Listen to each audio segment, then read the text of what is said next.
So YouTube CEO Susan Wojcicki, I think that's her name, finally comes out and tells the truth. She finally gives us a long worded, verbose, and I don't necessarily hate the verbosity thing. I'm myself is verbose, but in kind of this straightforward, dead-eyed, looking into the camera, blah blah blah blah blah, in a technical fashion way of something that she could have said in very few words. Yes, we are suppressing content. We have a hard time monetizing certain content, and there's certain times where we're attacked in ways that we don't necessarily like.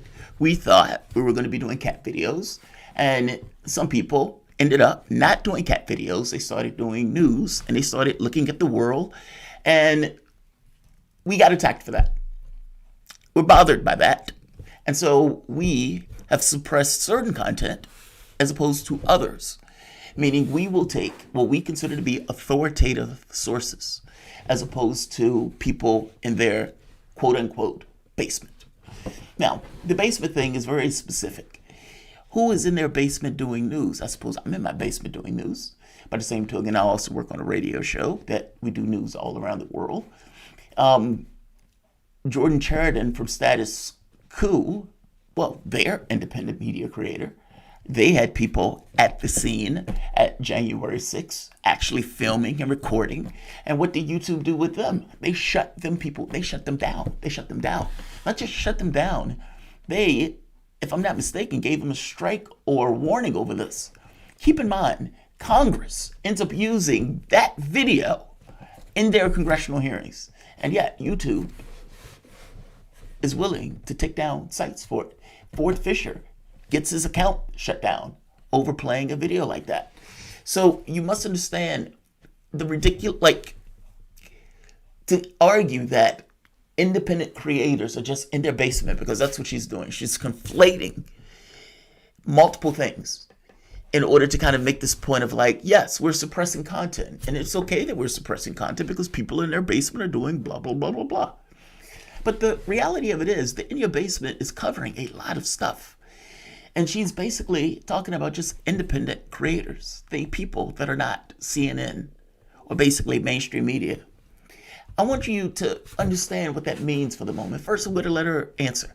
And I want you to hear the response from, I think, what is Atlanta's CEO, right, of the Atlantic. His response is what you would expect. Wait a minute. Your name is YouTube.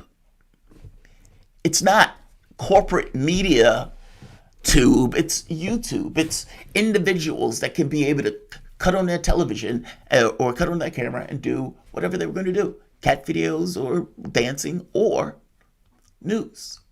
Different takes, different opinions, something other than just the corporate opinion, which, by the way, has gotten worse and worse marks in regards to public opinion of that particular institution.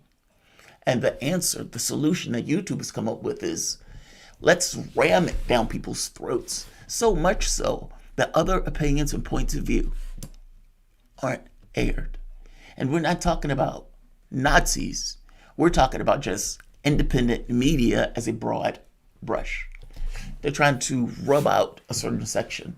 Part of that is demonetization. Part of it is just not having those videos aired or even shown. Part of it is even eliminating subscribers from the various accounts. That's what YouTube is doing here. And instead of them, well, I suppose she is owning up to it at this particular point. But that's what she's doing. Don't let the in the basement stuff cloud what's taking place. They have certain elements of their channels that they consider to be monetizable. What that means is that they want, from the YouTube standpoint, their job is dollars. They're a company. They're like any other company. The intent, the purpose of their existence, how do we maximize our profit?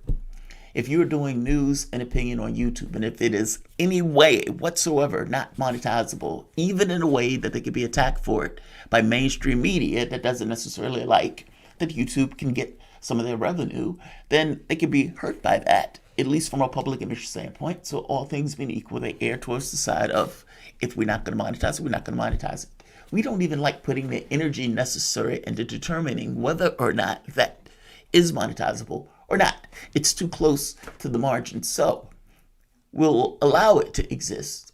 We will just bury it.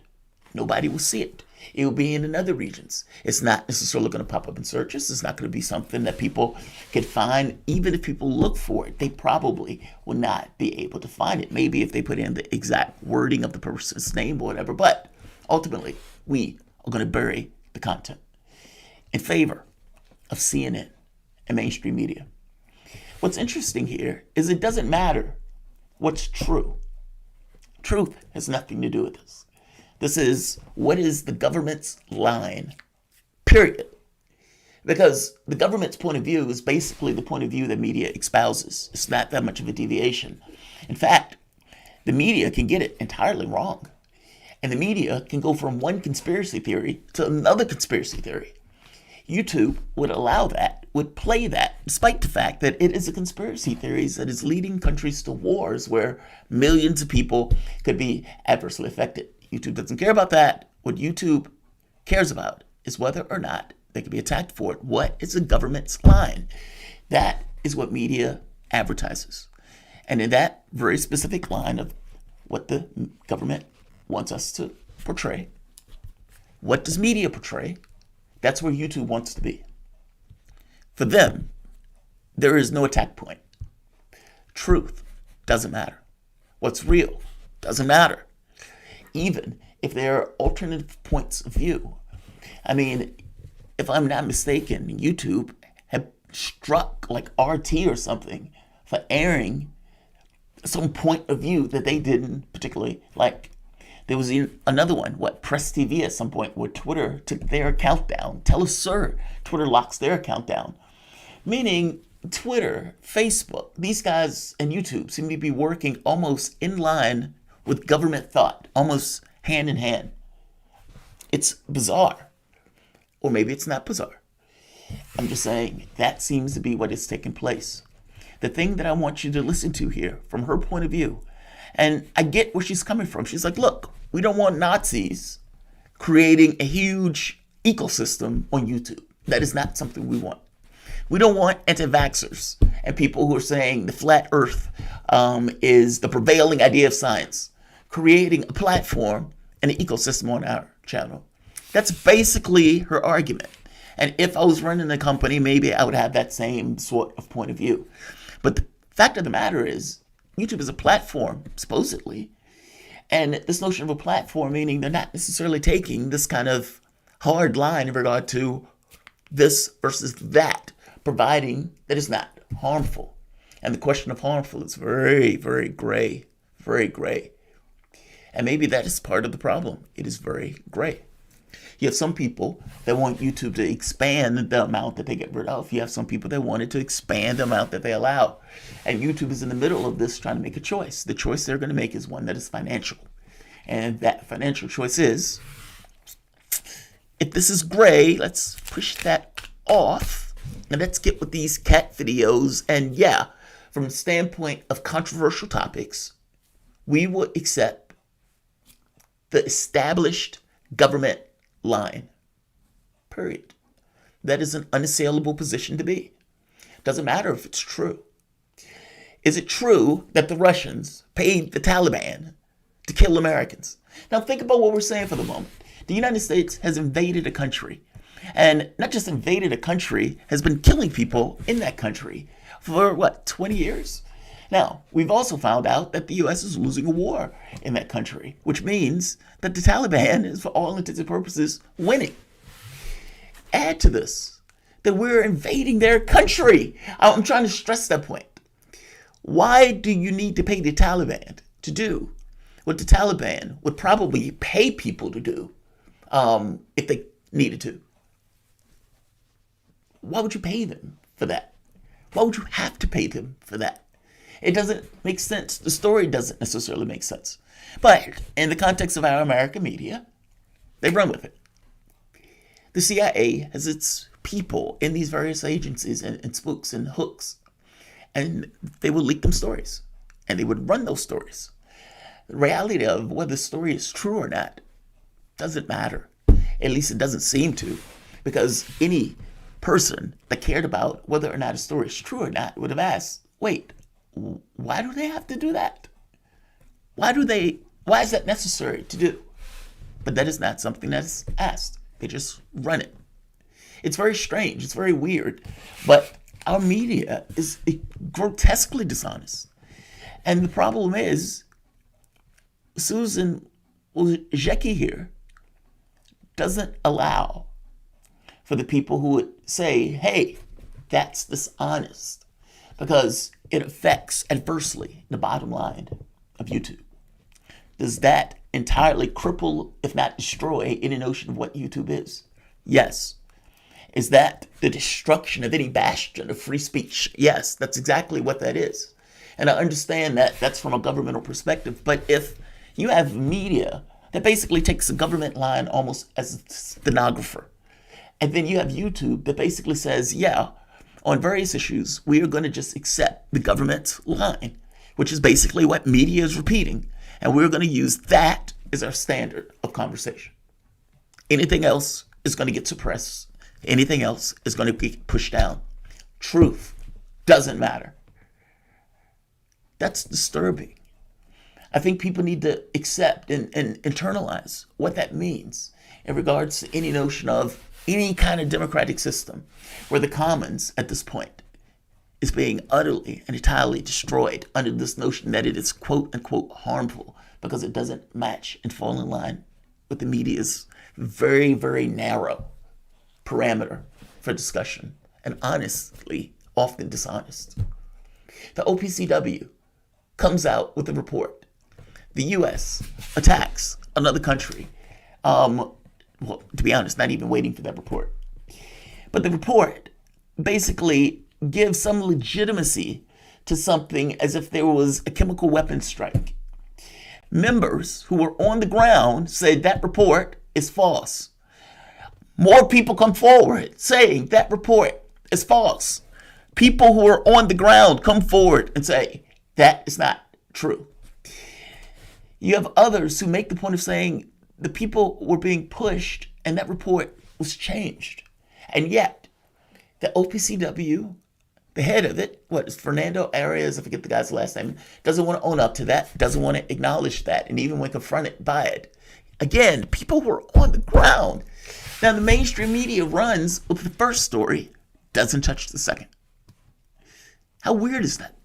If the point of media was truth in order to understand stuff in context, you would run that. That's a huge story because of OPCW being pushed and being fondled in this way, and to push for, let's say, a Western perspective of the worldview as opposed to just getting to the honesty of whether X or Y took place.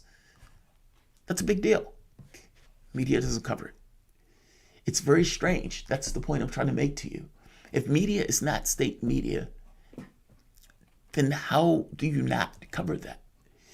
And look, you can make a point of view of saying, no, media is not necessarily state media, but media has a purview and a point of view that runs in line with the information that they get from the state. Okay, fair enough. But let's just be clear that it is running in parallel with the state. And that point of view does not deviate that far, or not even the questions that are being asked to the various people in press. It is strange. And how compliant and obedient our media is. Well, but let me let you hear, without further ado, Susan Wojcicki. Tell me how you think about the evolution of the algorithm right now, where it is right now, what are the key things you're prioritizing and trying to fix, and what are the things you're worried about? Mm-hmm. Sure.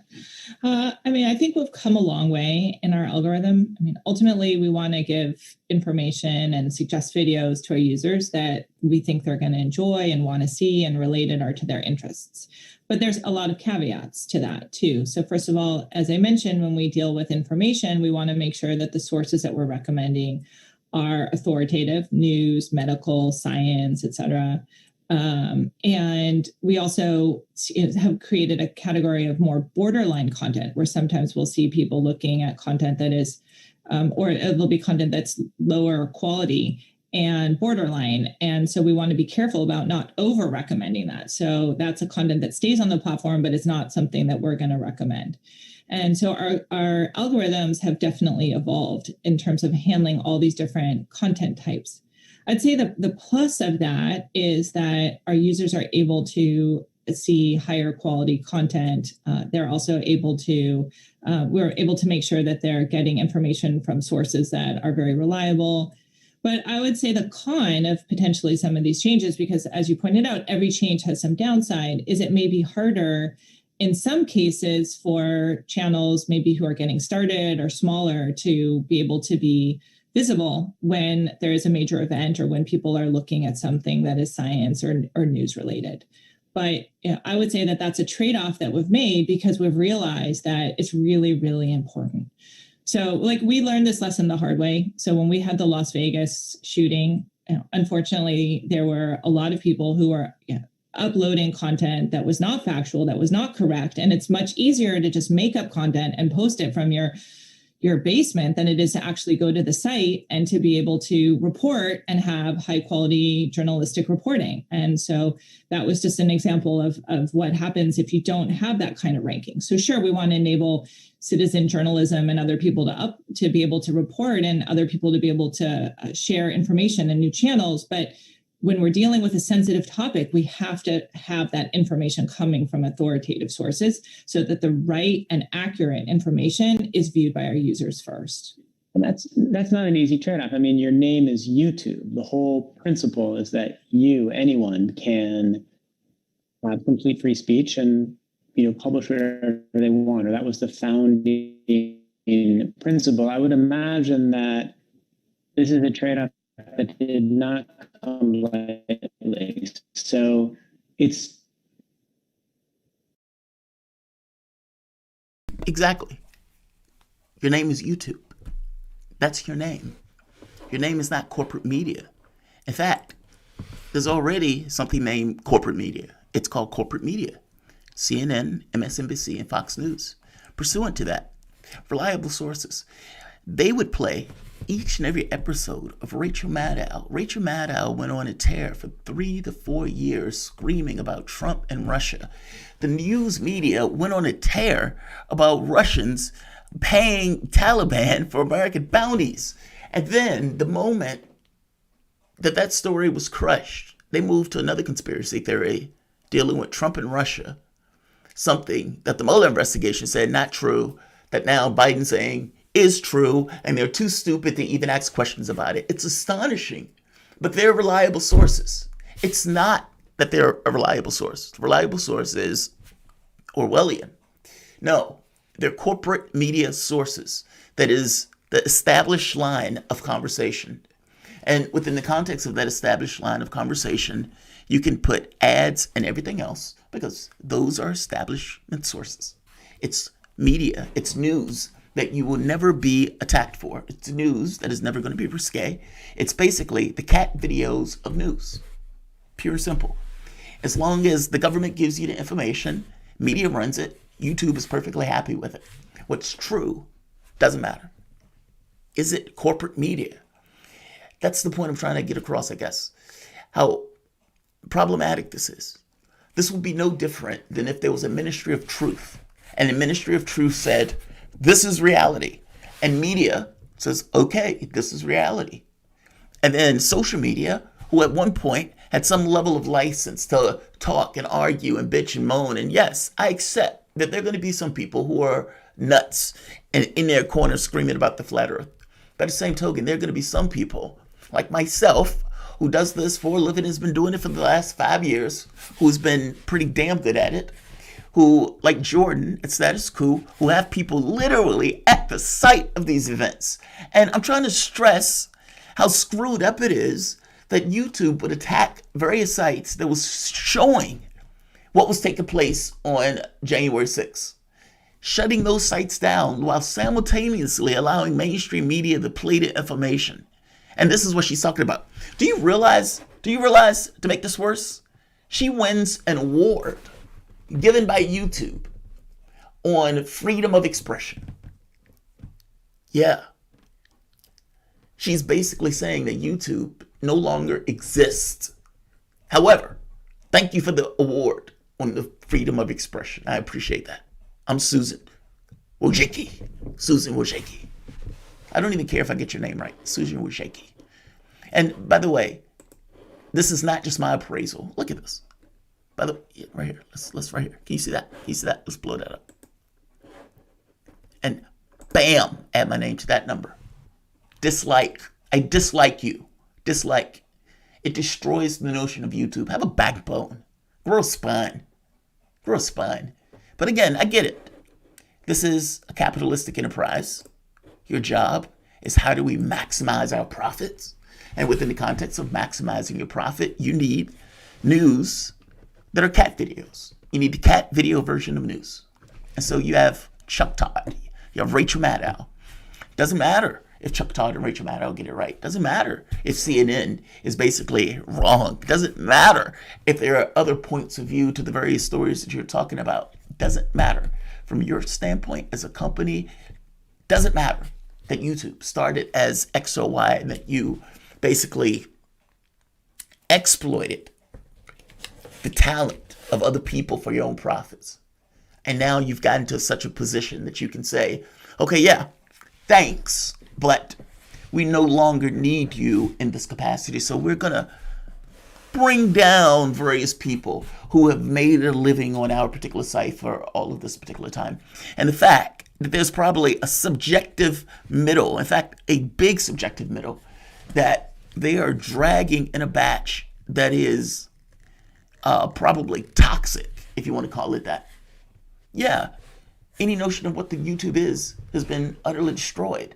And from the standpoint of news and opinion, they get it wrong often. They get it wrong often. But they are getting it wrong. It doesn't matter, which is the point that I'm trying to make here in regards to your issue is not reliable. Your issue is corporate. Government point of view. What is the government's point of view? Media repeats that government point of view. YouTube doesn't want to be attacked for it. They don't want any of their ad revenue. They want to maximize their ad revenue.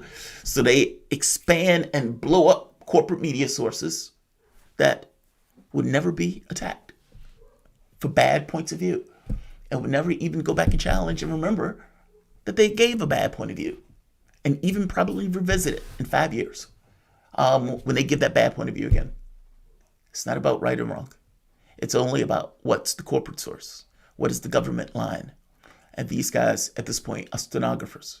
And YouTube is basically becoming the same. Like, share, subscribe.